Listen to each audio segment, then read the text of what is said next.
pessoal, estamos dando continuidade aqui ao Atlantos Talks, podcast oficial do Instituto Atlantos. Hoje, aqui no nosso quarto episódio, o último episódio da primeira temporada, estamos aqui para finalizar um debate que foi iniciado ao longo desses 4 episódios que estivemos aqui junto com vocês, que é sobre a importância e os desfechos que tem do liberalismo na sociedade, né, muito na prática.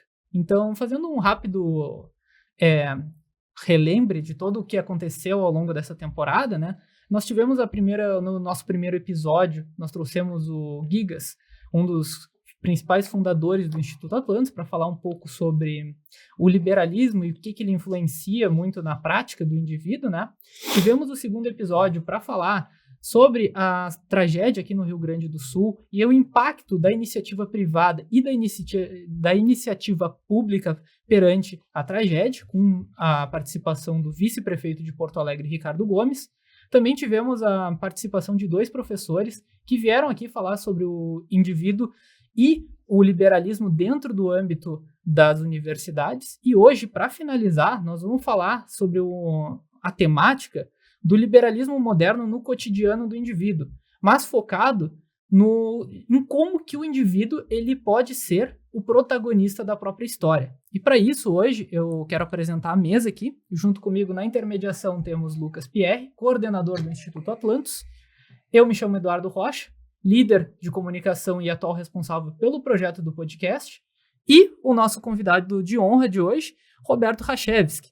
Ele, que é empresário do ramo de comércio exterior, ex-diretor da CDL, da AVBRS, da Federação, e também foi cofundador e ex-presidente do Instituto de Estudos Empresariais, o IEE, do Instituto Liberdade e também do Instituto Atlantos. Ele também é escritor e autor do livro O Grego, o Frade e a Heroína.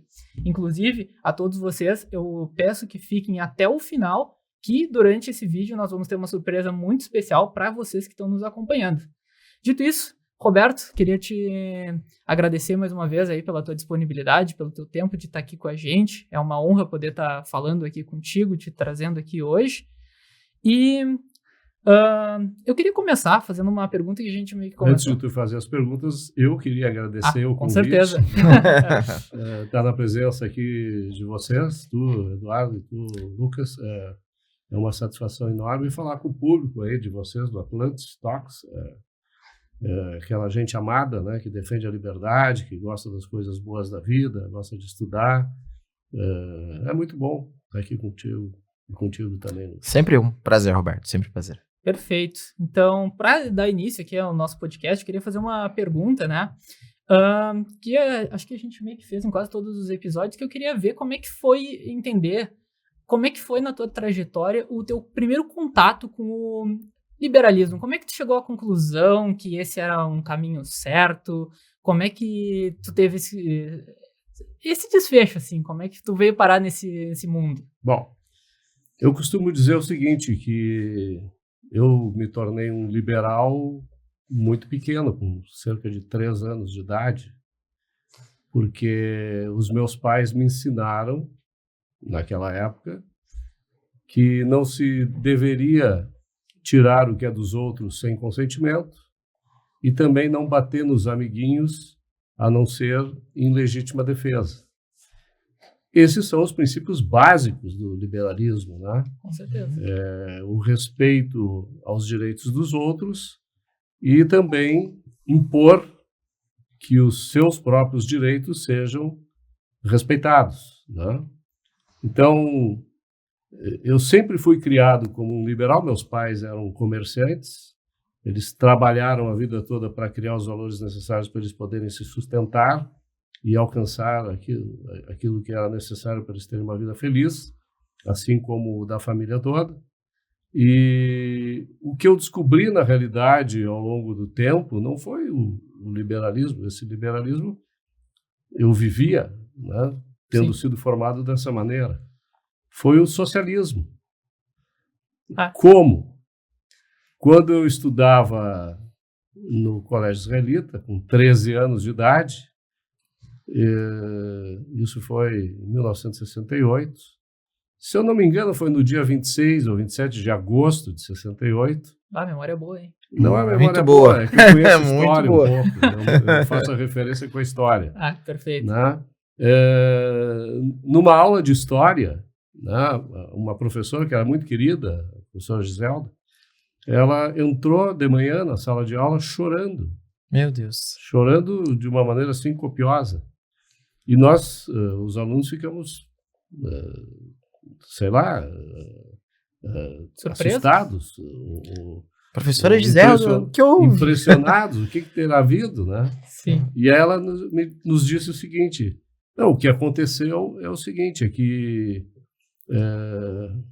há 1 ou 2 dias atrás, né, ela falando naquela época, aconteceu um fato que me surpreendeu, que me deixou desiludida. As forças do Pacto de Varsóvia, que eram as forças estabelecidas pela União Soviética, né, com seus aliados ali no leste europeu, tipo a OTAN, né? Sim, Seria o inimigo da OTAN, o equivalente da OTAN. Só que a OTAN é do bem e eles são do mal, né? Não dá para deixar assim muito equivalente. Equivalente na sua natureza coercitiva, né? Sim, mas um ataca e o outro defende.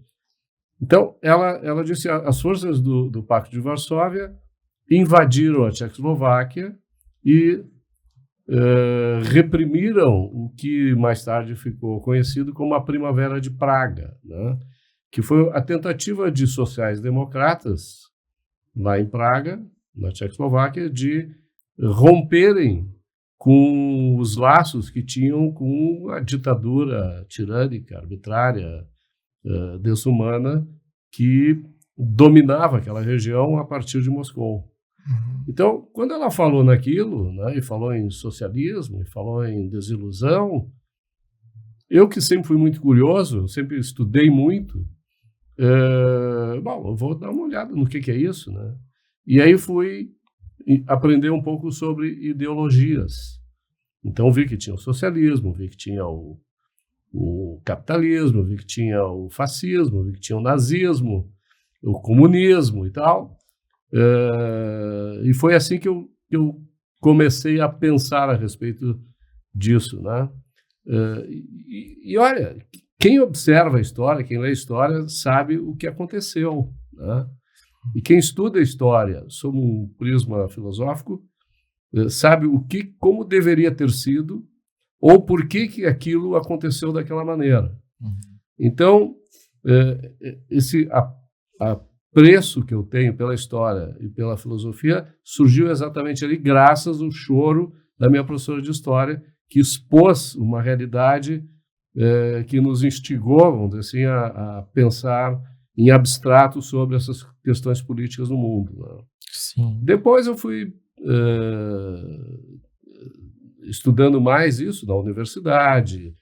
Em 73 eu entrei na Faculdade de Administração e Economia da URGS, participei do diretório acadêmico, quer dizer, era um opositor ferrenho do governo militar, né, principalmente por estar estudando economia em relação às políticas, né, estabelecidas na época, isso em 73, e isso me trouxe algumas consequências não muito agradáveis. Com o tempo, eu fui estudando cada vez mais, não tanto quanto a partir do momento em que eu descobri o Instituto Liberal do Rio de Janeiro e participei também da fundação do IEE e do Instituto Liberdade com alguns amigos da época, né?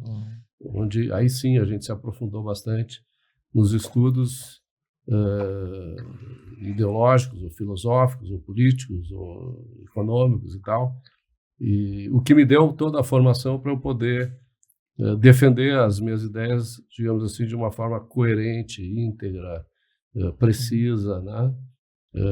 Sem comprometer os meus princípios, os meus valores, os meus ideais, com ideias outras que parecem populares, ou, enfim, que tornam a gente mais simpático, né, para Sim. o público.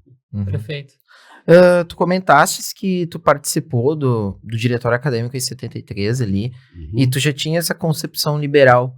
Como tu conseguia fazer essa participação em um meio que é praticamente 99% socialista? E como tu conseguiu fazer essa participação sem acabar se comprometendo? Ou, enfim. Se corrompendo, talvez, pelo meio, né? Ou mudando a tua percepção liberal das coisas como indivíduo? Bom, primeiro porque a minha formação ideológica, como eu disse, ela veio desde muito cedo baseada naquilo que a minha família acreditava, né? Baseada nas coisas que a minha família fazia. Quer dizer, eu entendia o que era o comércio, eu entendia o que era a indústria, eu entendia o que era o empreendedorismo, quando essa palavra ainda não era usada, né? Sim. Eu entendia o que era o trabalho, né? Criar valor, o que era ganho merecido e ganho imerecido, ou seja, noções de justiça. Isso tudo criou dentro de mim uma espécie de imunidade, né, para aquelas ideias que acabam seduzindo a maior parte dos jovens, né, que entram na faculdade. Muitos jovens eles entram na faculdade ou já com um pensamento equivocado, porque em casa ensinaram isso, Sim. né, ou com cabeça vazia, vamos dizer assim, né, sem nenhum tipo de convicção, sem conhecimento. Talvez pode ser um pouco também daquele ideário daquela coisa rebelde do jovem, que tipo, não, a gente precisa lutar contra o sistema, e o socialismo é a melhor forma de se lutar contra o sistema. Mas o sistema é o socialismo, né? Quer dizer, para tu ser rebelde, para tu ser contra o sistema, anti-establishment, tu tem que ser capitalista. E o mais radical e extremista capitalista possível, né? Porque o sistema vigente no Brasil, desde sempre, ele é coletivista, né? Talvez a gente fale aí sobre ética depois, em seguida, mas não quero entrar em detalhes agora. Ele é coletivista, ele é estatista. A ética que predomina no Brasil é o altruísmo, né? As pessoas acham que tem que se sacrificar. É uma coisa muito pelo do Estado, latino, pela autoridade, pela família, né? Abrindo mão dos seus valores. E também não só o altruísmo, mas essa visão de que tem também muita influência religiosa, né? Quer dizer, a gente sabe que, por exemplo, o capitalismo, o altruísmo é uma virtude, né? Tem outras religiões que também pensam essa coisa, o próprio judaísmo, né? Sim. O altruísmo, a pessoa se sacrificar pelo outro, fazer para o outro aquilo que gostaria que fizessem para ele, ou dar a outra face depois de levar um tapa na cara, coisas desse tipo, né? E isso para mim nunca foi importante, né? Para mim o importante era respeitar e ser respeitado, né? Esse era o fundamento. E lá na faculdade também não havia ainda naquela época a doutrinação que hoje se vê, né? Não existiam os professores que hoje tem, aqueles professores que na verdade são doutrinadores, né? Eles não estão te ensinando nada. Eles querem que tu não pense, que tu aceite por fé aquilo que eles estão declarando e que tu siga como um cordeiro para a luta política, defendendo os valores, princípios, ideais que eles mesmos defendem, né? E se não fizer isso, eles ainda te reprimem, né? Isso é bem complicado. Não, eu acho que tu roda, na realidade, né? Também, é uma forma. É bem isso. É uma forma de sutil, né? De intimidade, chantagear, né, a pessoa. Faz uma prova muito difícil, se tu vê que tem muito aluno contra, faz uma prova difícil de ouvir umas histórias assim, né? E também naquela época, na faculdade, o diretório, particularmente naquele tipo que eu participei, como havia uma intervenção muito grande do governo na economia, né? Os mais racionais, aqueles que tinham lido um pouco mais do que os outros, né? Existia muito pouca bibliografia, né, de autores liberais, mas havia. E quem principalmente sabia ler inglês ainda tinha acesso a outras, né? Então, quando na década de 70 começaram a chegar aqui alguns livros de pensadores liberais, economistas ou não economistas, eu lembro que um dos primeiros livros que eu li foi O Espectador Engajado, tá, do Raymond Aron, também os livros do Milton Friedman, né, que foram lançados na década de 70 lá nos Estados Unidos.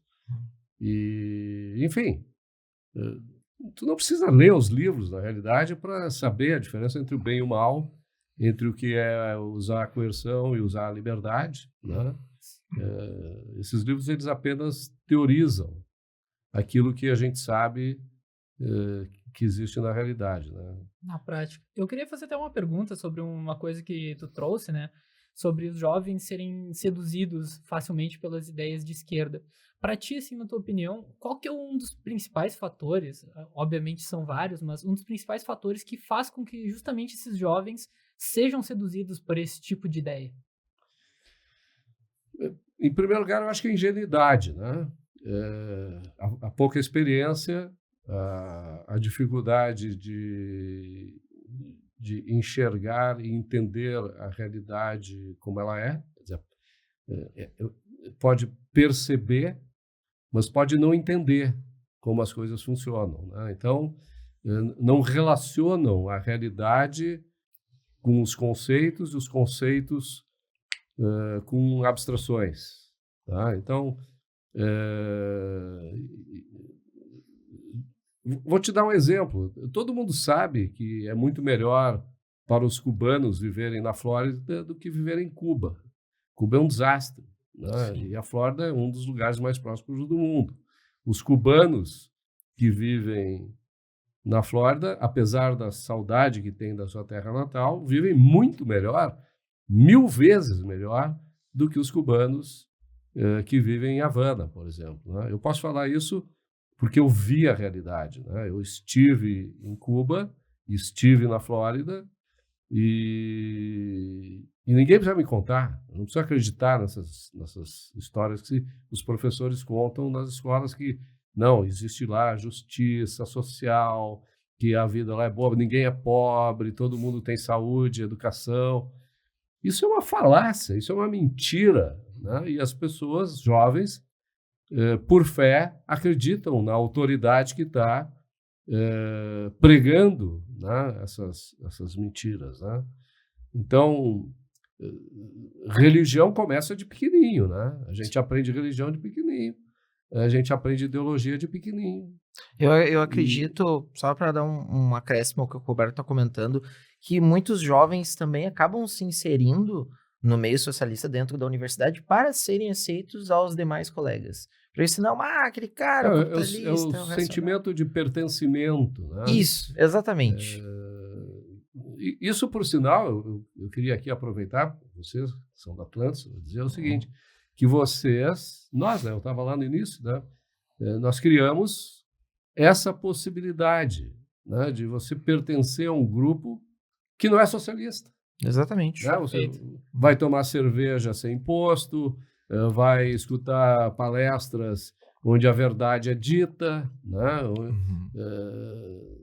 Onde as pessoas encontram... Porque esse é o importante, né, na busca do convívio dentro do grupo, que haja valores comuns. Exato. Mas esses valores comuns, eles têm que ser valores baseados na realidade e têm que ser identificados baseados na lógica, né? Tem que ter um propósito, né? E o propósito de todo jovem é melhorar o mundo, né? Agora, quando tu desenvolve ideias equivocadas, falaciosas, tu não vai melhorar o mundo, né? Se tu te afasta da realidade e se tu não usa a racionalidade para encontrar as respostas para os desafios da nossa existência, tu vai piorar a vida de todo mundo, né? E às vezes tu tem aquela fuga de consciência achando que tu tá melhorando o mundo, mas na verdade não está, né? Tem muito isso. É um rolê Não, complexo. aí se criam os bodes expiatórios, né? Perfeito. A culpa é sempre de outro, e não da ideia, Isso. né? Ou não própria. Uma das coisas que eu acho que os jovens caem, assim, não só os jovens, né? Tem gente menos velha do que eu, ou mais velha do que eu, talvez, que também cai, que é o seguinte, o socialismo é uma grande ideia, mas ele não funciona na prática, né? As pessoas costumam dizer isso. Aí, bom, então, qual é a solução? Se é uma grande ideia, nós vamos ter que fazer isso funcionar. Se é uma grande ideia, ela deveria funcionar. Eu acho que pela... A realidade é que o socialismo é uma péssima ideia, né? Não apenas porque ela não funciona na prática, ela funciona, mas o resultado dela colocado em prática é miséria e morte, né? Isso a história já demonstrou desde o tempo que os Pilgrims chegaram lá em Plymouth, nos Estados Unidos, quando resolveram adotar o comunismo, né, para colonizar aquela região, né? E depois, perante a morte e a miséria, eles acabaram mudando de ideia, né? Instituíram a propriedade privada, baseado na ideologia, na ética do individualismo e tal. Então, e podemos ir mais longe, né? Na Grécia, em Roma, em outros lugares, isso também já está demonstrado. E a gente viu claramente, ao custo de centenas de milhões de mortes, seja pela violência do Estado, seja pela incompetência do Estado de criar riqueza, a gente viu que é um preço muito caro, né, para tentar colocar em prática essa ideia desgraçada. Exatamente. E eu queria perguntar também, agora que tu trouxe isso pro assunto, né? O que exatamente tu viu em Cuba, por exemplo? Obviamente que é mais ou menos isso que a gente está conversando assim, mas alguma coisa que tu lembre que viu lá, que gostaria de relatar, que mostra na prática o quanto o socialismo ele não funciona, né? Outro dia até ouvi e compartilhei vocês procurem aí no Instagram e tal, no YouTube tem. Cuba morreu, é esse o título, né? Cuba morreu em 1950. Na realidade, em 1959, né? Sim. Que foi 31 de dezembro de 1959 que Fidel Castro conseguiu vencer as forças do fascista lá, do Fulgêncio Batista. Do Fulgêncio Batista, que controlava Cuba também com mão de ferro, né? Sim. Mas ele tinha uma outra ideologia que também era questionável, e essa ideologia questionável foi substituída pelo comunismo, né? O que eu vi lá? Eu vi um país morto, pessoas sem brilho nos olhos, pessoas com medo de falar nas sombras, né? Porque mesmo que não houvesse câmeras ou que a gente estivesse isolado, eles não confiavam em mim, né? Eu poderia ser um espião do regime, né? Eu só vi miséria. Eu não vi. Eu visitei um hospital, o Hospital Modelo de Cuba, que é um hospital psiquiátrico, tá? Eu vi a barbárie, que eu nunca tinha visto, tá? Talvez aqui, se eu procurar no SUS, eu encontre alguma vez, né? Mas lá em Cuba não precisa procurar. Tu vai lá. Eu demorei para conseguir, eu e o grupo que a gente estava lá, convencer dos diretores do hospital nos atenderem. A gente disse que queria só visitar para promover, né, a saúde pública cubana, né? Maravilhosa saúde entrar no pública discurso cubana. para ver se colava, né? Na escola é doutrinação desde que as crianças conseguem começar a falar, né? Doutrinação, né?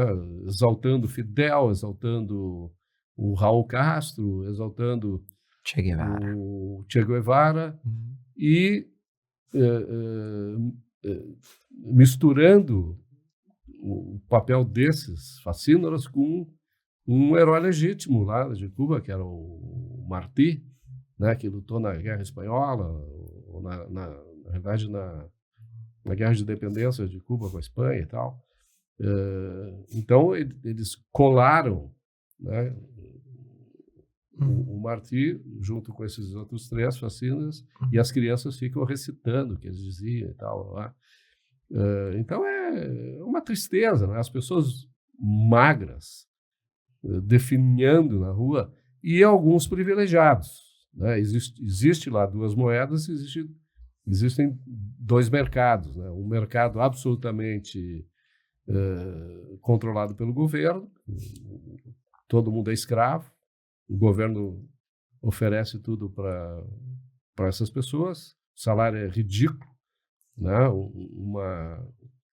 Uma das funcionárias do hotel que a gente ficou, isso é incrível, o Hotel Kempinski, é um hotel 6 estrelas, ele foi inicialmente construído, ele está num prédio antigo, né, de 1890 ou algo assim, tá? Art Nouveau, né, arquitetura Art Nouveau, belíssimo prédio.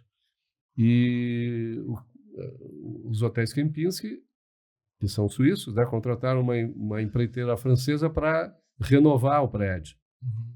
Depois de 5 anos, o prédio não evoluiu absolutamente nada, porque os franceses eram obrigados a contratar os cubanos, pagavam $25 por mês para eles, e simplesmente não andava, eles não sabiam nada, não faziam, não tinham estímulo nem nada. Aí os franceses disseram para o exército cubano, que é o dono do prédio, né? Sim.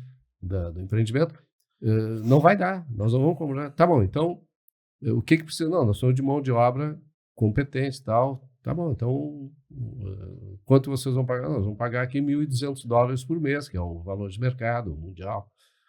Tá bom, mas vocês não podem, então, contratar nenhum cubano. Vocês têm que trazer toda a mão de obra de fora. E foi o que eles fizeram. Eles trouxeram indianos, 1.100 funcionários indianos, para, em 2 anos, fazerem a reforma. Né? Quer dizer, é um absurdo, né? O governo, mantendo a população na pobreza, na miséria. Impedindo a população de ganhar ser contratada, exatamente. E uma funcionária lá do hotel, que ela era poliglota, ela falava 5 línguas, ela ganhava $15, se eu não me engano, $10 ou $15 por mês. Nossa. Ela mal conseguia comer, né? O que tu faz com $15 por mês? 15 dólares. Até aqui no Tu Brasil, trabalha, né? no black market, né? Tu trabalha na informalidade, que é o que ela fazia, né? Ela intermediava.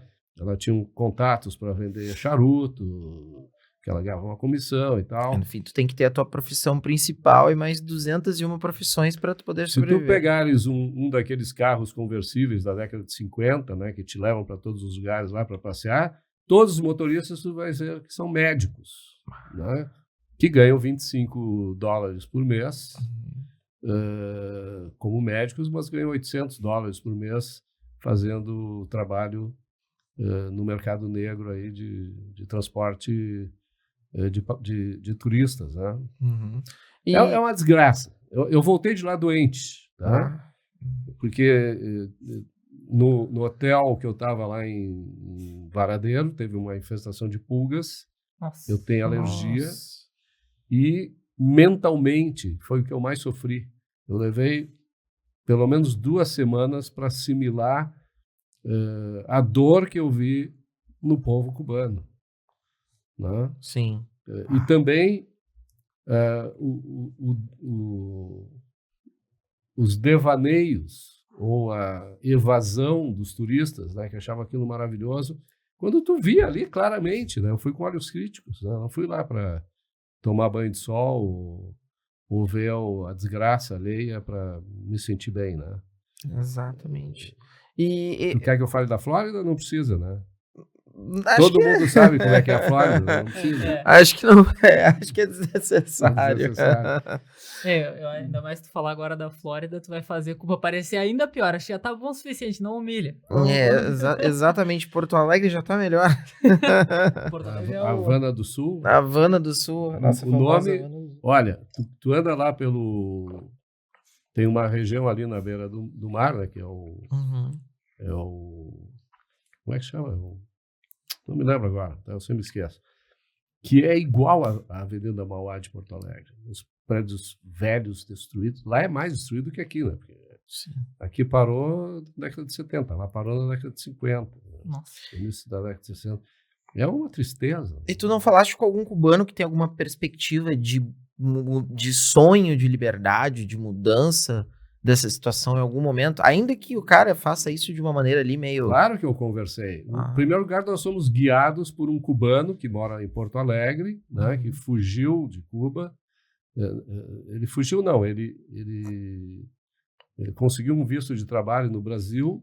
Quando chegou no Brasil, e quando ele conseguiu o visto permanente, ele então não voltou para Cuba, né? Sim. Voltou só porque ele tem família lá e tal. É uma forma, talvez, do governo de manter a pessoa voltando, né? Ele recebia lá em Cuba visitantes gaúchos, tá? Ele era guia turístico lá. E o pessoal gostou muito dele, porque ele falava muito bem de Cuba, né? Quando ele chegou no Brasil e conseguiu o visto, ele começou a dizer o que ele pensava, né? E aí o pessoal rompeu com ele, inclusive, né? O pessoal aqui que contratou ele, né? E ele sabia que isso ia acontecer. E nós conversamos com o irmão dele, que mora em Cuba, que ficou preso 6 meses porque tentou fugir em 1986 de lá, né? Foi só 6 meses porque houve um acordo entre o Reagan e o Fidel para libertar lá os presos políticos e tal, para Cuba ter algumas vantagens econômicas, né? Sim. E ele foi um dos que foi libertado, né?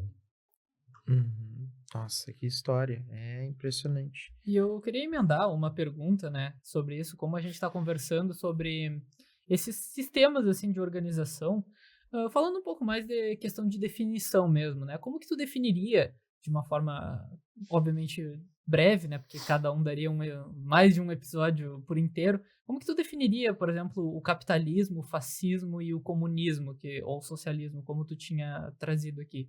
Eu acho que dá para definir isso de uma maneira bem simples e curta, não precisa muitas delongas, né? As pessoas costumam complicar, no meu modo de entender, o que não é complexo, né? Esse ponto. Existem 2 formas da sociedade se organizar. Uma baseada na liberdade e outra baseada na coerção, né? Uma baseada na liberdade significa que as pessoas são livres, tá, para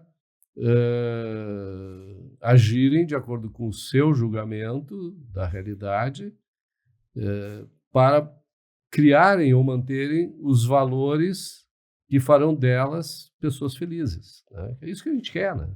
A gente quer ser livre para criar e manter e dispor daquilo que vai nos deixar felizes, a nós e aquelas pessoas que são caras para nós. Existe outro sistema que acha que as pessoas têm deveres, têm obrigações com os demais.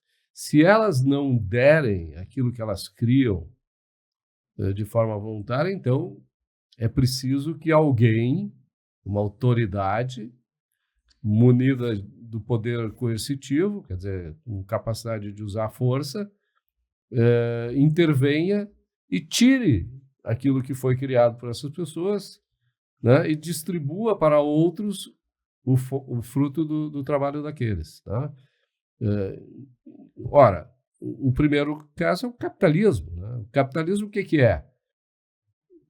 É um sistema social no qual existe, em primeiro lugar, um governo que protege os direitos individuais das pessoas. O que são os direitos individuais? O direito à vida, quer dizer, ninguém pode me impedir de me sustentar, né? Ninguém pode me agredir ou ameaçar minha integridade física para acabar com a minha vida, né? Se eu não fiz nada para ninguém, tá? Claro, se eu iniciei a violência contra alguém, alguém pode reagir e aí então me atacar.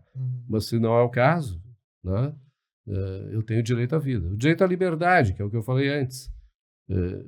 O direito de viver em uma sociedade sem que ninguém me obrigue a fazer o que eu não quero, tá? E sem que ninguém me impeça de fazer aquilo que eu desejo, desde que eu também não viole os direitos dos outros, né? Porque esses direitos são universais. O direito à propriedade, que é nada mais nada menos do que o poder criar e usufruir dos valores que, para mim, têm preço, né? Quer dizer, são necessários, são desejáveis, tá? E o direito à busca da felicidade. Quer dizer, eu vou usar a minha vida, que é minha, né? Não é de mais ninguém, esse é o princípio básico do capitalismo. É uma questão moral, não é uma questão utilitarista. O capitalismo não é bom porque ele enriquece as pessoas, né? Ele é bom porque a minha vida é respeitada, né? A vida é minha e ninguém tem nada a ver com isso, tá? Então, a busca da felicidade, eu vou viver a minha vida usufruindo da minha liberdade, da minha propriedade, para fazer aquilo que vai me deixar feliz, né?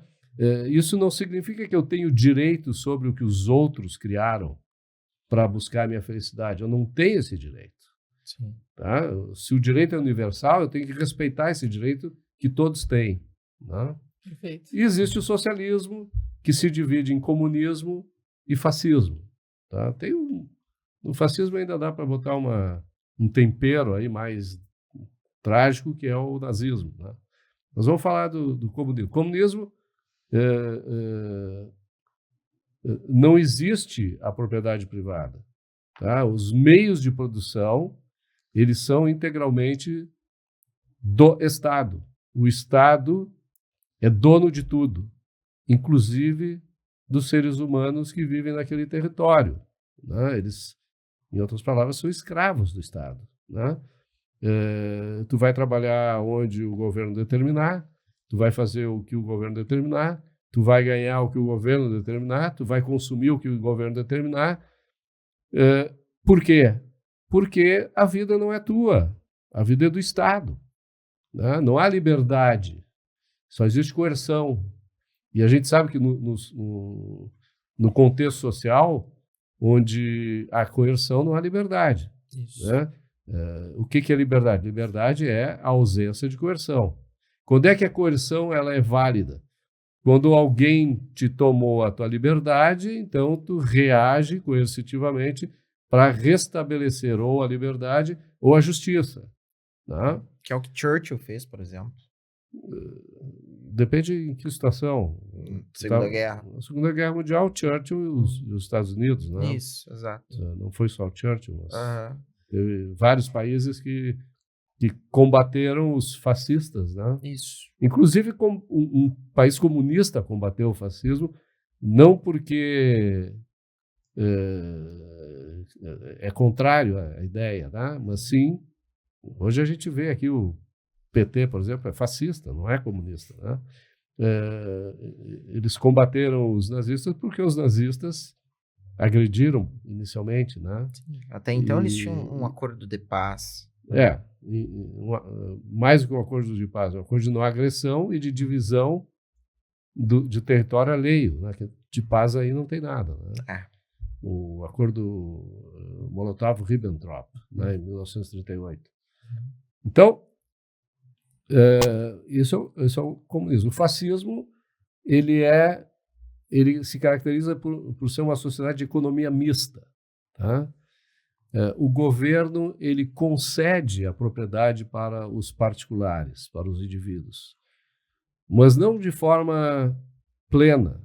Não é um direito, né, que é reconhecido. Não, é uma concessão que é dada mediante determinadas condições.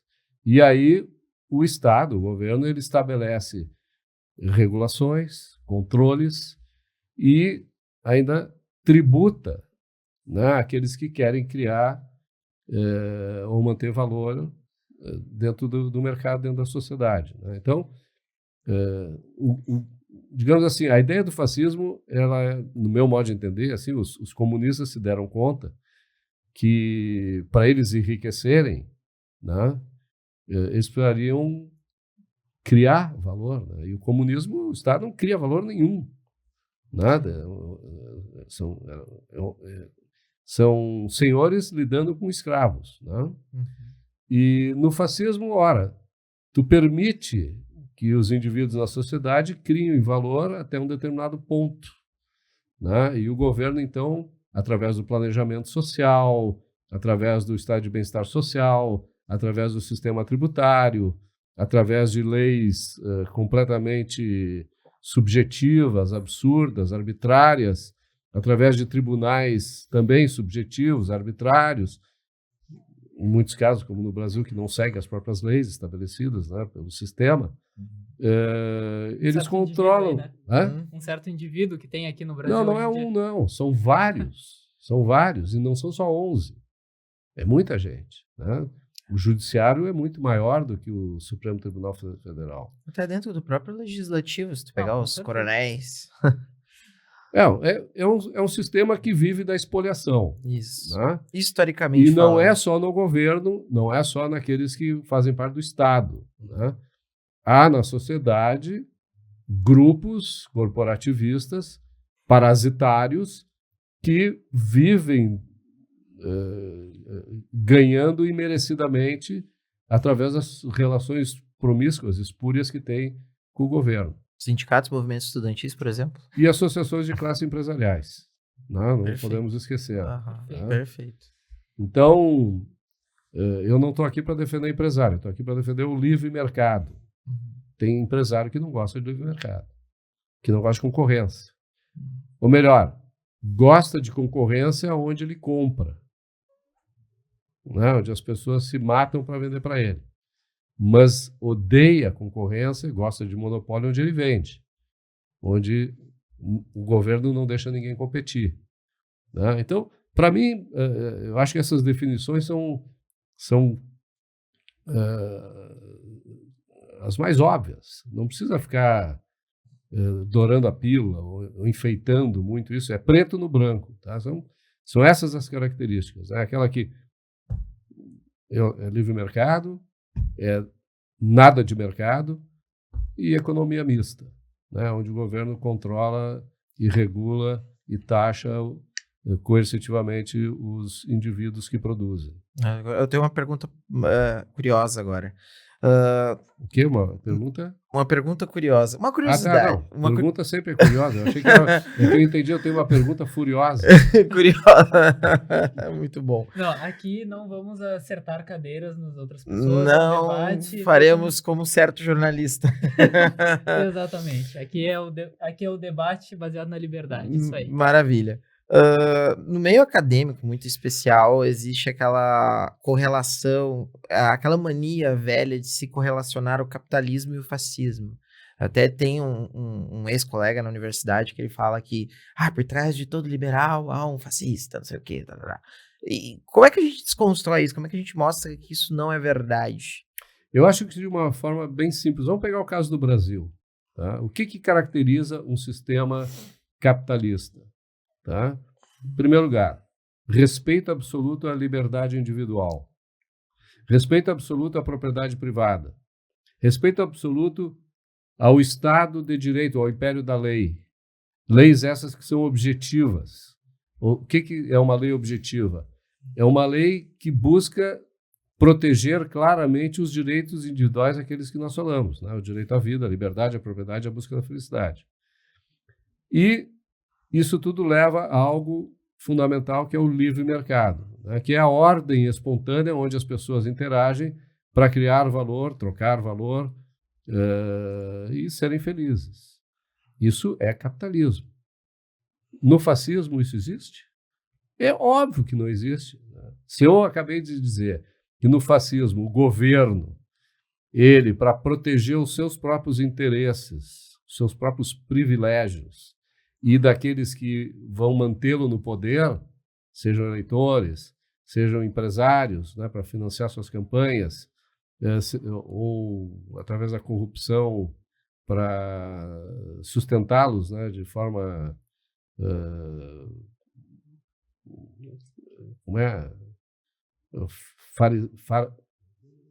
farisaica. Eu não sei qual é o termo exato agora. No fascismo isso não existe. Né? Sim. No fascismo é regulamento, controle, tributação, privilégio. As leis são subjetivas, elas protegem eles de nós. Né? Quer dizer, quando a gente quer liberdade, quer expressar liberdade, eles nos censuram. Quando a gente quer criar o nosso dinheiro, eles não permitem. Tem que pagar alguma coisa. Quando a gente quer gastar o nosso dinheiro, usar o nosso dinheiro, não, usar a nossa capacidade criativa para empreender, eles regulam, eles não permitem. Tem que ter uma série de barreiras, todas elas que servem à corrupção. Ou a corrupção essa por baixo do pano, ou a corrupção essa já sacramentada, né? Não, se tu quer ser rico, tu vai me pagar para eu deixar tu ser rico, né? Ou te trazem também uma falsa percepção de heroísmo, com carta de lavoura, por exemplo, carteira de trabalho, que é uma coisa que deriva do fascismo, né? E foi trazida por Getúlio Vargas do Brasil, e ela é derivada ali aí no caso a CLT, né? As leis do trabalho Exato. que alegadamente protegeriam o trabalhador contra o vilão, o opressor, né? Que é o empresário, né? Exatamente. Então, o que eu diria para esse pessoal é aquilo que é tido como uma falácia, né? Vai estudar, meu filho. Né? Simples e direto. Vai estudar, vai entender os conceitos, vai estudar história, vai estudar o resultado das ações de cada um. E as pessoas normalmente perguntam assim, né, para seguir nessa... Mas onde é que o capitalismo funcionou? Ora, integralmente ele não funcionou em lugar nenhum. Mas é tão bom que o pouco de capitalismo que foi adotado, tá, ele conseguiu fazer com que nações enriquecessem como nunca na história. Exemplo, Inglaterra, Holanda e Estados Unidos. São os principais exemplos. Né? Agora, onde o fascismo ou o comunismo foi aplicado ao pé da letra, as pessoas morreram, ou de fome, ou escravizadas pelo Estado. Né? Exatamente. O clássico exemplo é o exemplo do Camboja, na década de 70, com Pol Pot, né? Que matou 25% da população do Camboja. E o argumento era, não, se tu usar óculos, tu é diferente do outro, tu tem que ser igual, tu não pode... ele nunca pensou, né, que igualdade ela se estabelece com os óculos, né? Porque se um cara enxerga e o outro não enxerga, o óculos faz os dois enxergarem. Mas para ele, tu ter óculos era uma vantagem competitiva que tu não poderia ter. Né? É irracionalidade total. Né? Então, não tem muito... E outra, não se discute com o irracional. Tá? Se a pessoa não consegue compreender uma explicação tão óbvia como a que eu dei, não perde tempo.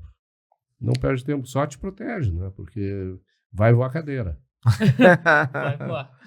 Exatamente. E uma coisa que eu queria comentar aqui para contribuir com o que tu falaste, né? Que foi, por exemplo, que nós temos o direito à busca pela felicidade. Tem muita falácia que diz por aí que nós temos direito à felicidade. E eu acho que isso pode parecer uma diferença talvez sutil, mas não é. Nós temos o direito, ao meu ver, de buscar de fato pela felicidade, porque nós não temos direito a pegar essa felicidade pronta de alguém ou então ter ela do nada, até porque ela não existe, né? A busca da felicidade não pode gerar um dever para ninguém. Perfeito. Né? Ninguém tem dívida comigo com relação a eu ter que ter a felicidade, né, que eu almejo. Quer dizer, eu não posso cobrar de ti a minha felicidade, eu não posso te exigir trabalhar e produzir para eu ser feliz. Exatamente, o sacrifício alheio para o teu benefício, você não óbvio. pode. Quer dizer, a não ser que tu seja um escravo, né? E isso é absolutamente imoral e indesejado. Roberto, eu queria te perguntar, assim, como nós estamos falando sobre um pouco essa função do indivíduo, né, que da importância do indivíduo ele tomar consciência de que ele tem que ser o protagonista da própria história, e nós vimos também isso, que o capitalismo e o liberalismo, né, eles são o sistema que permite com que as pessoas possam ter essa conquista, né, diferente de sistemas como o socialismo, o comunismo e o fascismo, né. E eu queria te perguntar justamente sobre isso. Qual que é o entendimento que o indivíduo ele tem que ter para que ele possa assumir as rédeas da própria vida e ser o protagonista da própria história? Bom, essa é uma pergunta bastante difícil de responder, porque ela envolve não apenas as questões assim filosóficas, mas também as questões psicológicas. Eu vou tentar dar a minha opinião a respeito disso, tá? Sabendo que talvez eu não consiga ser bem claro, mas vamos tentar explorar isso. Ora, só existem indivíduos. Não existe outra coisa que não indivíduos, né? Tudo que existe na sociedade são os indivíduos que produzem, são os indivíduos que criam, para o bem ou para o mal, né? Então, é evidente que se tudo que a gente precisa para viver precisa ser criado por alguém, porque afinal de contas a natureza não nos provê nada de forma pronta. Quer dizer, a gente precisa criar instrumentos, criar equipamentos, criar processos, criar tecnologia, criar regras de conduta, né? Porque os indivíduos eles são de vários tipos. A gente pode classificar, por exemplo, um grupo de indivíduos em 2 tipos, né? O tipo que tem iniciativa, que tem inteligência, que tem capacidade criativa, produtiva,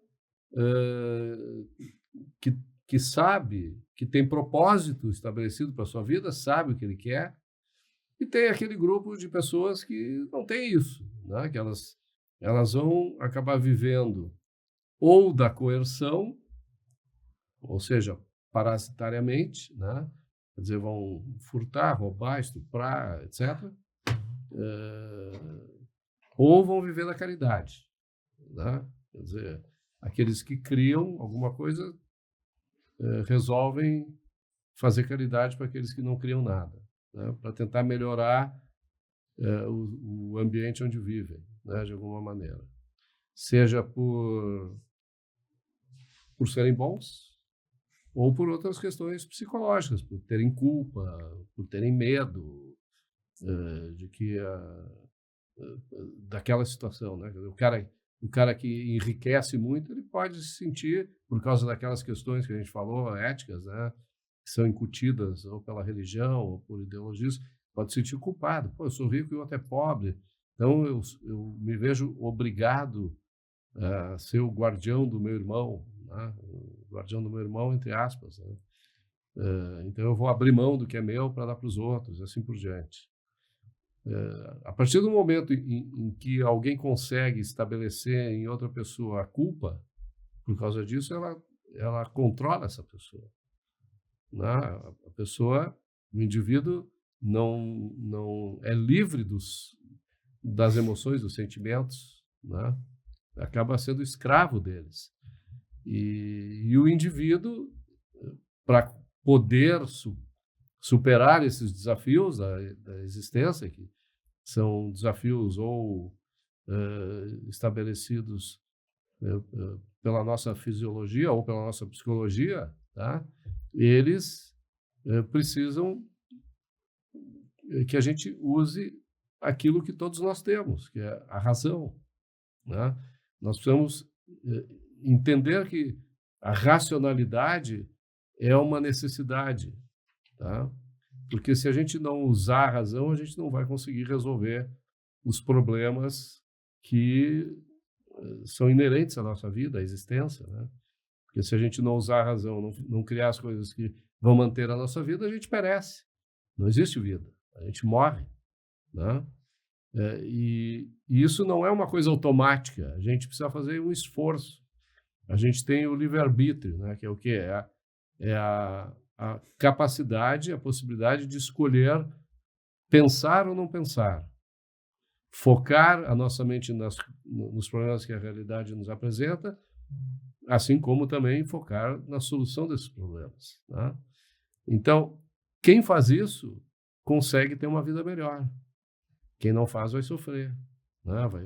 vai precisar, vai colocar a sua vida em risco tentando agir coercitivamente para violar os direitos dos outros e obter aquilo que deseja, seja por necessidade, ou seja por capricho, ou seja por desejo de poder, ou seja pelo que for. Né? Então, o indivíduo ele tem que ter consciência que existe essa bifurcação. Ou eu vou usar a minha mente para buscar a minha felicidade, ou eu vou usar o meu corpo para impor aos outros que usem a sua mente para que eu possa ser feliz. Ou vai viver da caridade, né? Ou vai ver da caridade. E uma coisa que é muito interessante de muitas vezes com intimidação, né? Exatamente. Que também é uma forma de violência. Perfeito. Uma coisa que é muito importante de ser colocada é que existe uma falácia muito grande que vem principalmente do pessoal de esquerda, que eles falam que o pessoal que se diz liberal, o pessoal que se diz de direita, não se importa com o próximo. E isso é uma mentira. Por quê? O indivíduo, quando ele entende o liberalismo como um todo, ele se importa com o próximo. O que ele entende, justamente como tu colocastes, que ele pode e deve ajudar o outro porque isso é bom. Se ele tem condição de fazer, ele deve fazer isso. Mas não porque ele tem a obrigação de fazer isso. E um exemplo muito que eu gosto de falar aqui, e que é verdade, e a gente tem que ressaltar o trabalho que é bem feito, é uma iniciativa do Atlantos e do IEE, que é o Empreendedores do Amanhã. Quando a gente fez esse evento, nós fizemos ali, nessa última edição, a qual eu tive o privilégio de poder participar, nós reunimos em torno de 300 jovens em situação de vulnerabilidade social para ensinar com que eles possam ir atrás e buscar o próprio crescimento na vida, a própria prosperidade financeira e não esperar isso dos outros. E nós, pessoas que estiveram lá envolvendo, seja como doador, seja como pessoal que operacionalizou o evento, estava lá para ajudar esses jovens, mas não porque eles têm a obrigação de fazer isso, porque nós, tendo condições, nós vamos fazer isso, porque é o certo, né? E essa diferença de fazer entre ser obrigado a fazer isso, é ter o dever moral, ajudar o próximo de uma forma meio coercitiva, como tu bem colocaste, e a forma de fazer isso porque tu pode, tu consegue, né? E isso é uma diferença muito importante que o liberalismo tem, né? Que ensina. E eu acredito que o liberal ele também consegue entender o limite do altruísmo, que é aquele até onde eu posso ser altruísta com esse indivíduo para a partir daquele momento ele deslanchar e buscar a sua própria felicidade. E não ficar sustentando pra ele. Isso não é altruísmo, tá? Porque tu não precisa te sacrificar para ajudar os outros. Tá. Altruísmo é autossacrifício. Não é sinônimo de benevolência. Não é sinônimo de filantropia, de caridade. Altruísmo é autossacrifício, é um termo, é a ética que está por trás de todas as políticas ou sistemas políticos coletivistas e estatistas. Tá? Sim. Mas eu acho que a questão é um pouco mais ampla. Tá? Vamos pegar um exemplo prático aqui. O Bill Gates, a gente sabe que é um dos 10 homens mais ricos do mundo. Né?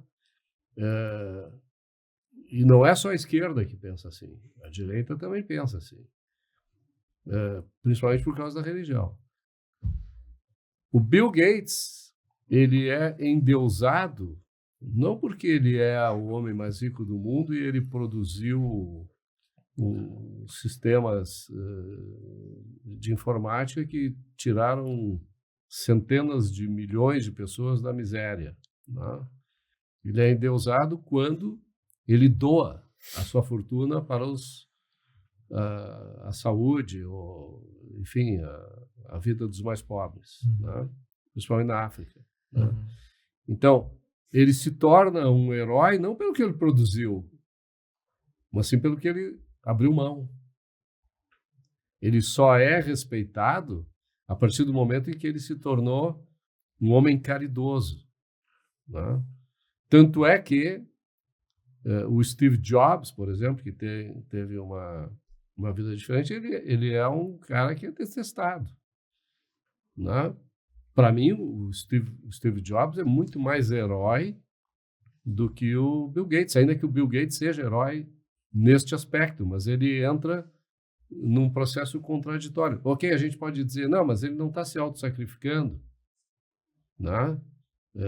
Porque, afinal de contas, ele é tão rico que ele pode dar isso tudo. Ele não está se auto-sacrificando, mas ele está sacrificando a sociedade ao não investir o dinheiro dele naquilo que fez com que as pessoas ganhassem produtividade. Né? Em vez de fazer caridade, ele poderia estar investindo em aumento de produtividade e as pessoas poderiam deixar a pobreza. Em capacitação, talvez? Em capacitação, ou mesmo com os softwares que ele produz, enfim. Perfeito. Se ele investisse na Microsoft, em vez de investir na Fundação Melinda Gates, ele talvez ele produzisse mais riqueza para os mais pobres. Né? Sim. Então, essa questão dos empresários serem malvadões é uma estupidez tremenda, porque, primeiro, para tu dar alguma coisa, essa coisa precisa ser produzida. É por isso que os comunistas passaram a ser fascistas. Porque para eu ter uma coisa para mim, para tirar a força de alguém, eu não posso tirar do pobre aquilo que eu quero, porque ele já não tem, né? Ele não tem, eu vou ser tão miserável quanto ele. Então, eu vou precisar criar algo, e para isso eu vou permitir que as pessoas criem, mas eu vou controlar, vou regular, vou taxar, para que eu consiga queimar combustível por 5 horas sobrevoando a cidade do México, né? Num avião maravilhoso, vestindo roupa de grife ou relógio Rolex, enfim. Né? Os comunistas gostam disso, né? Aqui em Porto Alegre não foi diferente. Agora, eles gostam de viver como se fossem capitalistas. Né? O Che Guevara o Fidel Castro com as roupas da Adidas. Mau gosto. Né? Mas... então, isso eu acho fundamental, quer dizer, o indivíduo na sociedade, a primeira coisa que ele tem que pensar é nele mesmo, é o autointeresse, é o egoísmo, mas de forma racional, né? Porque se ele não cuidar da vida dele, quem vai cuidar? Né? Ele vai necessariamente obrigar que outro cuide. Que o Isso é governo imoral, cuide. Né? Exatamente. Também, até um certo ponto, cuidar da vida do outro pode ser uma coisa ruim, né? Tu ser enxerido, ou talvez alguma outra coisa, né? Que acho que não diz a respeito disso. Eu acho que cuidar da vida do outro sem que o outro peça ajuda é imoral. Perfeito. Tá? Por isso a importância de cuidar da própria vida. Perfeitamente. Além do mais, se tu quiser cuidar da vida do outro, primeiro vai ter que ter cuidado da tua, né? Também. Perfeito.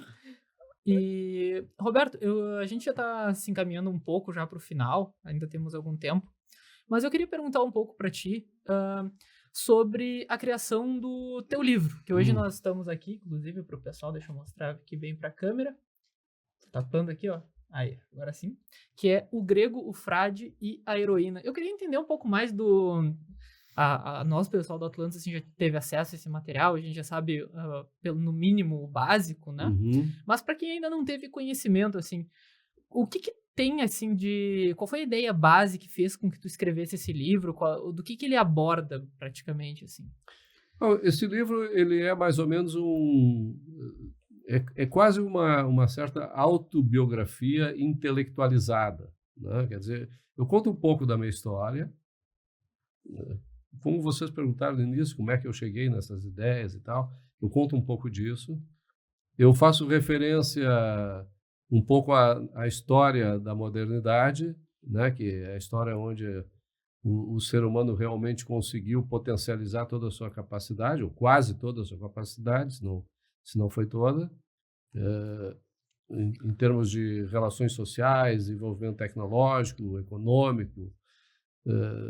Eu falo um pouco disso para dar uma situada, um contexto. Falo um pouco também da história do Brasil, né? O que aconteceu no Brasil nos últimos 100 anos, também para colocar em contexto o negócio, porque tudo na nossa vida a gente tem que contextualizar, senão ficam coisas soltas, né? Subjetivas, sem referência. E se eu falo que a gente precisa estar ancorado na realidade, que a gente precisa usar a razão para entender a realidade, para criar abstrações, ideias, perspectivas que vão fazer a nossa vida melhor, é preciso tu colocar a história do Brasil, a história do Ocidente, de modo geral, e eu coloquei também a minha história, a história do movimento liberal, né, que eu testemunhei, né, eu participo do movimento liberal lá dos primórdios, né, acompanhando o trabalho do Henry Maxud, do Donald Stewart Jr., que foram os grandes homens que ressuscitaram o liberalismo, né, e as ideias do capitalismo aqui no Brasil depois do fim da ditadura militar, né? A ditadura militar acabou com os liberais do Brasil, né? Então nutriu a esquerda, né? Nutriu os coletivistas estatistas, como eles, né? E nutriu ainda mais o desenvolvimentismo, né? Pois é. Isso faz parte das economias, das sociedades de economia mista, né? Sim. O fascismo tem esse planejamento central que visa desenvolvimentismo guiado, né, pelo Estado. Exatamente. E como eu estudei muito nos últimos 40 anos, eu diria, eu estou com 69 anos, eu estudo há pelo menos 60 anos, tá? Vários temas. Eu sempre fui curioso, sempre li muito, aprendi a ler cedo, tive uma boa formação escolar, né? Sempre gostei de estudar, li muito e recomendo livros clássicos, fábulas gregas, enfim, existe um manancial bibliográfico aí que a gente tem que percorrer, né? E assim, sobre o teu livro... Só para terminar. Tá. Então, para finalizar Claro. aqui essa descrição. Então, nesses estudos eu identifiquei que existia um conjunto de ideias, né, uma ideologia ou uma filosofia que melhor representava aquilo que eu penso, tanto em termos de visão de mundo, senso de vida, né, sentido de vida, questão de teoria do conhecimento,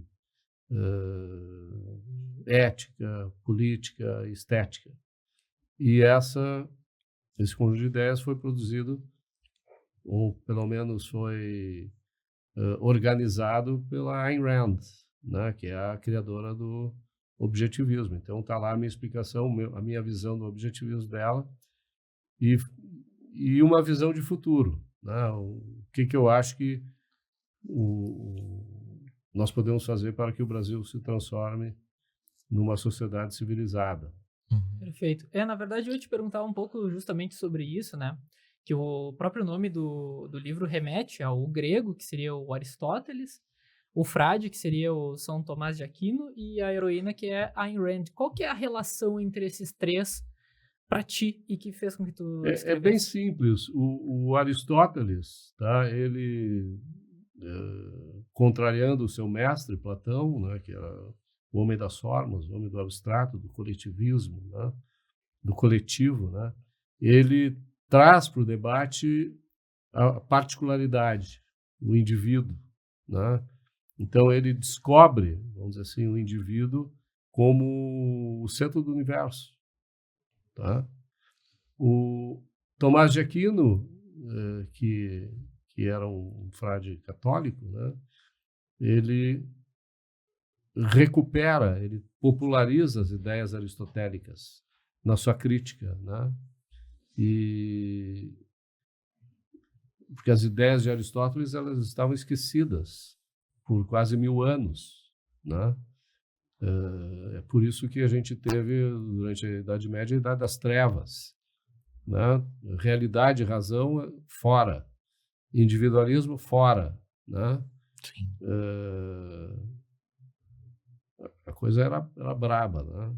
A gente tá voltando para lá, a gente vai saber o que que é. Eu ia dizer, parece até um país comunista. Parece um certo país comunista. Então, Aristóteles teve essas ideias, o Tomás de Aquino trouxe de volta, quer dizer, na verdade ele popularizou, ele não trouxe de volta. Quem trouxe de volta foram dois religiosos, um muçulmano e um judeu, Maimônides e Averroes, né?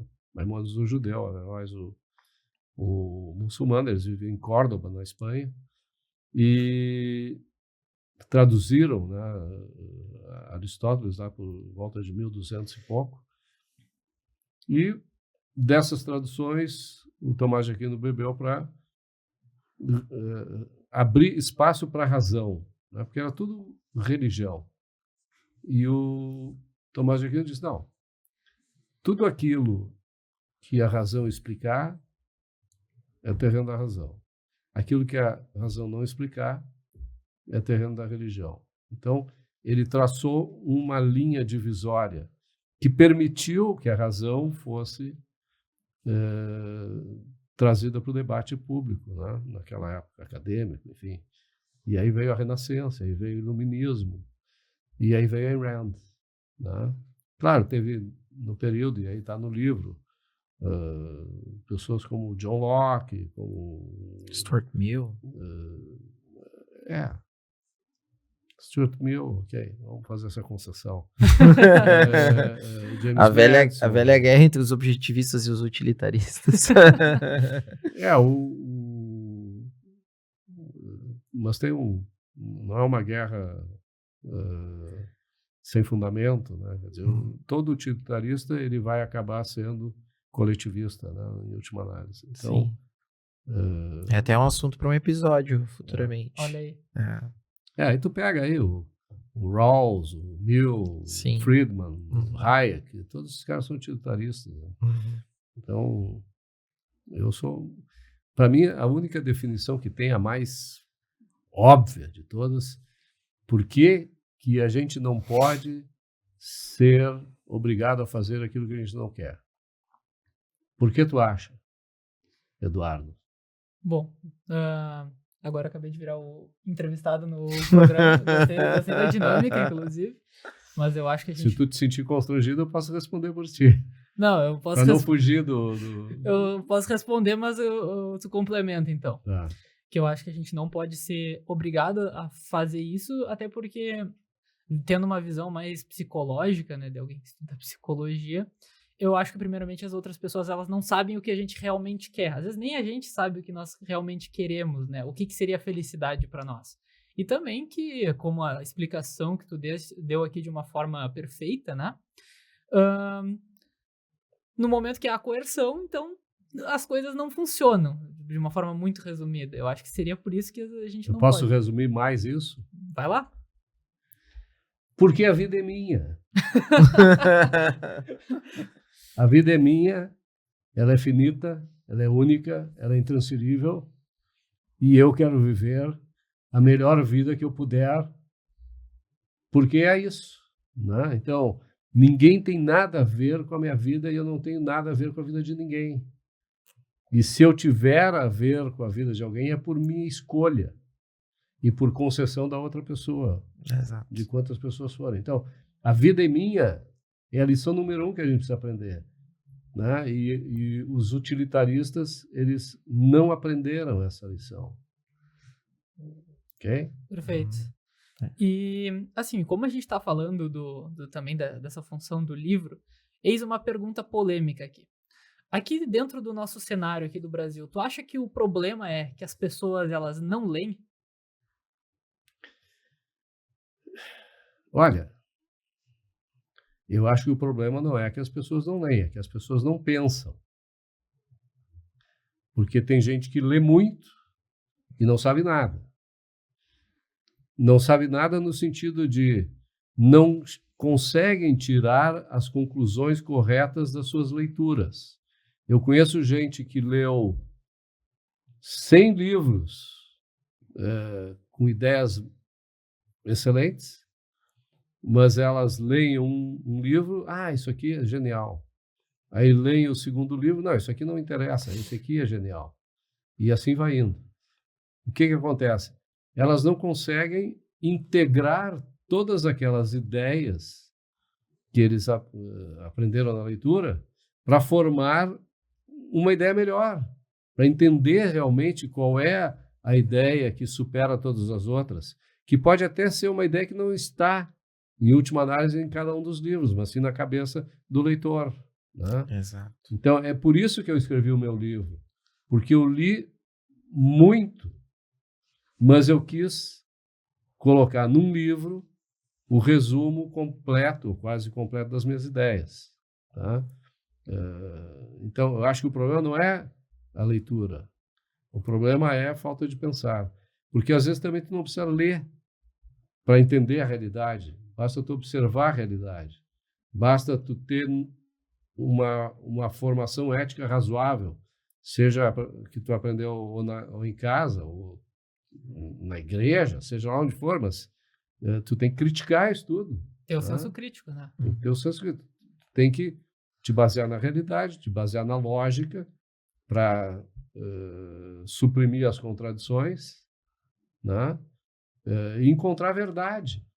A verdade, ela só vem com objetividade. O que significa objetividade? É tu conectar a tua mente à realidade através de um processo experimental, que é a ciência, e de corroboração da experiência, que é a lógica, né? Perfeito. Para dizer se aquilo que tu está observando é certo ou é falso. Né? Então, é isso que a gente precisa fazer, mas não é fácil. Não, e a verdade dói em certas ocasiões. E a gente tem necessidade do governo, que a gente não falou do governo, né? Eu disse que eu queria falar um pouco mais do governo. Claro.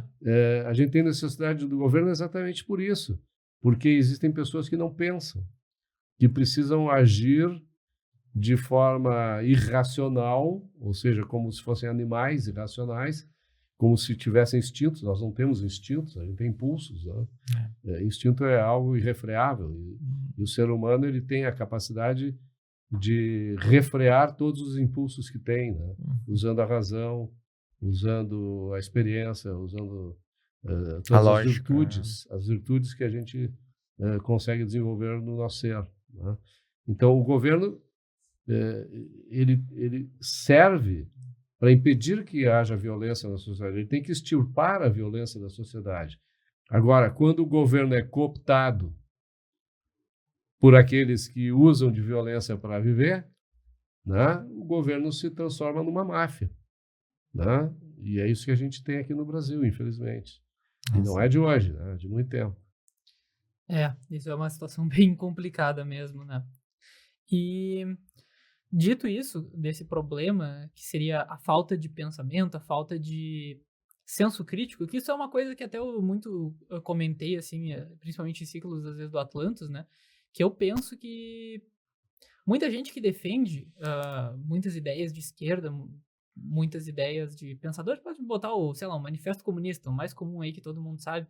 Eu digo assim, olha, se tu defende isso é porque tu leu isso e tu não teve um mínimo de senso crítico, porque não é possível, né?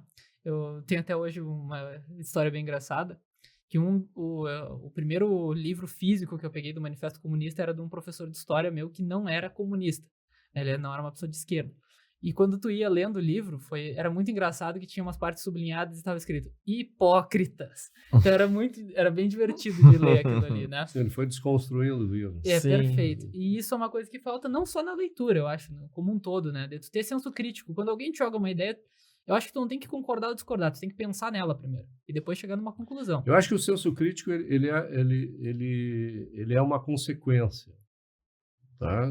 De duas coisas. Primeiro, tu tem que ter capacidade de raciocínio, de perceber e entender as coisas da realidade, fazer integrações, né, dos conceitos de maneira válida, para tu conseguir representar na tua mente aquilo que está na realidade. E a outra coisa é que tu tem que ter um senso moral. Tá? A moralidade, a ética, para mim, é o campo mais fundamental da nossa humanidade, né? É aquilo que vai te dizer o que é certo e o que é errado, né?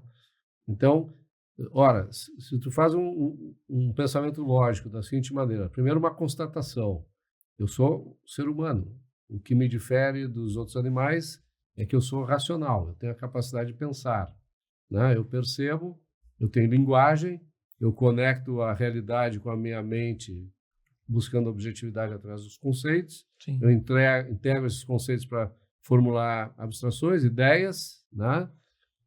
E a partir daí, então, eu vou criar aquilo que eu acho que é interessante para mim. Ora, moralmente, isso diz o seguinte, que tu tem que ser livre para poder exercitar essa tua capacidade, que tu tem que dispor daquilo que tu cria com base nessa capacidade, né? Então, tu tem que tirar fora a coerção, no caso, a iniciação do uso da coerção, ou seja, a violência, né? Furto, roubo, estupro, agressão, cadeirada, enfim. Cadeirada dos debates. Né? E fraude, né? Fraude em todos os aspectos, né? Mentira, inflação, enfim. Golpes, né? Que aqui no Brasil é o que mais tem, Né? né? Infelizmente. O que tu falaste? Eu não ouvi. Golpes. Golpes. No Brasil, qualquer lugar que tu vai tem que se cuidar, né? O golpe do Pix, é o golpe... Do tigrinho.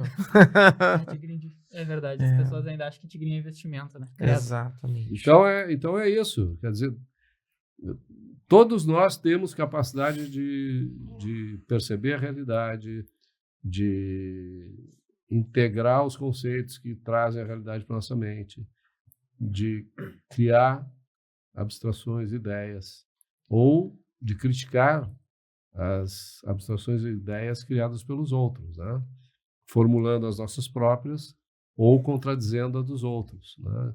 Esse é o processo de debate que o Atlantis promove, felizmente, né? Quer dizer, um monte de jovens que resolveram abrir mão dos prazeres da vida, né? Resolveram de outros prazeres da vida, vamos dizer assim, resolveram se dedicar para aquilo que realmente nos faz seres humanos, né? Que é usar a razão para pensar e entender o que pode transformar as nossas vidas como seres humanos melhor. Perfeito. No convívio com a sociedade. Perfeito. E, assim, para a gente já partir para o encerramento e depois fazer as mensagens finais aqui, revelar a tão esperada surpresa, né? Uma coisa que nós temos pedido para todos os convidados que vêm aqui é para deixar uma mensagem especificamente, bem assim no final do episódio. Eu queria que tu deixasse uma mensagem, Roberto, que assim, o que conselho que tu daria para as pessoas que elas estão buscando ser protagonistas da própria vida? A gente muito falou sobre isso, mas se tu pudesse dar algum conselho, qual seria? Bom, olhando aqui para a câmera, né? Isso aí. Eu acho que o primeiro conselho que eu gostaria de dar é: tenha autoestima. Saiba que você é a coisa mais importante do universo. Crie um propósito. Porque sem o propósito a felicidade é impossível. Porque a felicidade é o resultado final da realização dos propósitos que a gente escolhe para a própria vida. E haja baseado na liberdade e na propriedade, porque você vai precisar criar valor para alcançar os seus propósitos e para alcançar a felicidade. Se você não criar os seus próprios valores, se tiver ganhos imerecidos, a felicidade nunca vai chegar. Você pode ser alegre no momento, mas não vai conseguir colocar a cabeça no travesseiro, a não ser que você seja um psicopata, né? Mas eu não estou falando com psicopatas ou parapsicopatas. Eu estou falando para gente saudável que deve ter um propósito na vida, deve trabalhar física e mentalmente para conquistar aquilo que vai torná-lo feliz. Essa é a minha mensagem. Perfeito, uma mensagem muito profunda. Profundo, né? Para finalizar aqui a primeira temporada. Tu queria o quê? Que fosse menos? Claro que não. Eu não ia desperdiçar essa oportunidade aqui de dizer o que eu penso, né? Da melhor maneira possível. E olha que tem muita gente precisando ver esse tipo de coisa, hein? Com certeza. Muita gente. As pessoas, elas estão precisando, eu até comentei isso, acho que no primeiro episódio, né? Da importância que é de assumir a responsabilidade da própria vida, o que vai, com certeza, de acordo com a fala final. E aqui de do Roberto. buscar a própria felicidade e realizar mudanças para buscar essa felicidade, que é uma coisa que eu percebo que os jovens cada vez mais têm se travado para fazer isso, sabe? E os propósitos, eles não são definitivos, né? Com certeza. A gente erra, né, muitas vezes na vida. Eu mesmo ainda tenho alguns propósitos a serem buscados, né? Exato.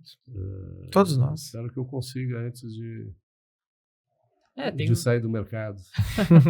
Tem uma frase bem assim típico de desenvolvimento pessoal, mas que dizia assim: nós só somos o que nós somos hoje pelo que nós fizemos ontem. E até o final da nossa vida nós temos uma oportunidade de estar sempre sendo melhor do que o dia anterior.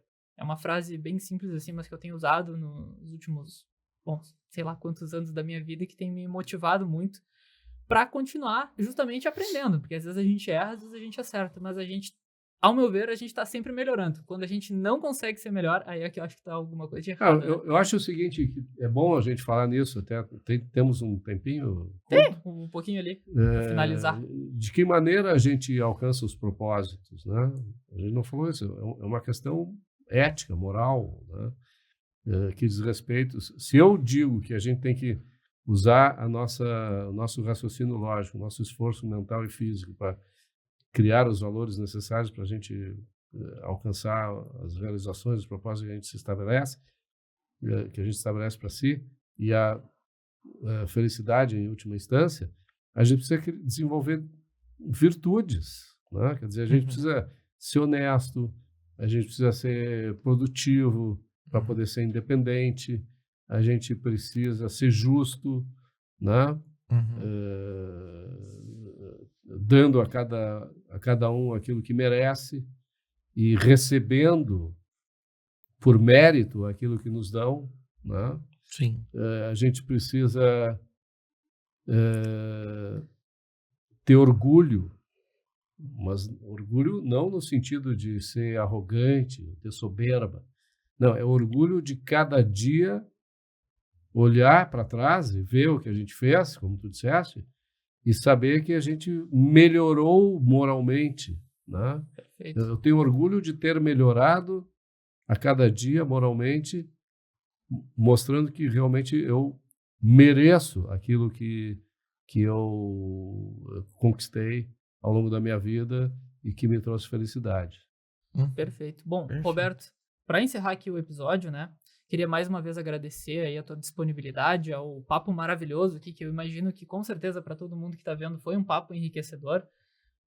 Essa chance de ser melhor no outro dia, eu com certeza já posso dizer que o papo de hoje já vai contribuir para isso, né? Uma experiência com Espero certeza que sim, tomara muito que boa. sim. E para finalizar aqui também, eu queria revelar essa surpresa que nós teremos então para os nossos ouvintes aí que têm nos acompanhado ao longo da primeira temporada. Então, nós estamos aqui em parceria com o Roberto, nós do Instituto Atlantis vamos fazer um sorteio de um kit, que é um kit que vai constar um copo térmico do Atlantis aqui, e junto com isso nós estaremos sorteando 2 livros, ou seja, 2 kits, do livro do Roberto, junto com o autógrafo dele, né? Que com certeza é uma honra para que qualquer um que tenha acesso a esse livro ter a mão diretamente do Roberto, né? Então, para participar desse sorteio é simples, vão ser 4 tarefas, mas 4 tarefas bem simples. Não vai ter nenhum post relacionado ao sorteio, isso vai ser especificamente para vocês que ficaram até aqui e que estão nos acompanhando, né? No card de divulgação deste episódio que vai ter aqui, lá no Instagram, @Instituto Atlantis, tem que deixar um comentário nesse post dizendo eu quero. Só isso, esse é o primeiro passo. Os outros 2 é seguir o Instituto Atlantis nas redes sociais, no Instagram, o perfil do Roberto e a missão final, estar inscrito no canal do YouTube. Coisa simples, coisa que tu resolve em 2 minutos. E aí tu vai estar concorrendo a esse kit aqui, que com certeza vai ser uma adição maravilhosa aí na tua coleção de livros e também na coleção de utilidades, que esse copo do Atlantis, modéstia à parte, Muito bom, é muito maravilhoso. bom. Eu uso praticamente todo dia. E, dito isso, a minha mensagem final, como atual líder desse projeto, eu queria agradecer a vocês que estiveram aqui ao longo dessa primeira temporada, né? Uma temporada de 4 episódios, que talvez possa parecer pouco às vezes, mas que foi uma temporada que eu ouso dizer que acrescentou muito para cada um que teve. E tudo isso não seria possível sem a ajuda de cada um de vocês que tem assistido, que tem compartilhado, que tem acompanhado o trabalho do Atlantis ao longo do tempo.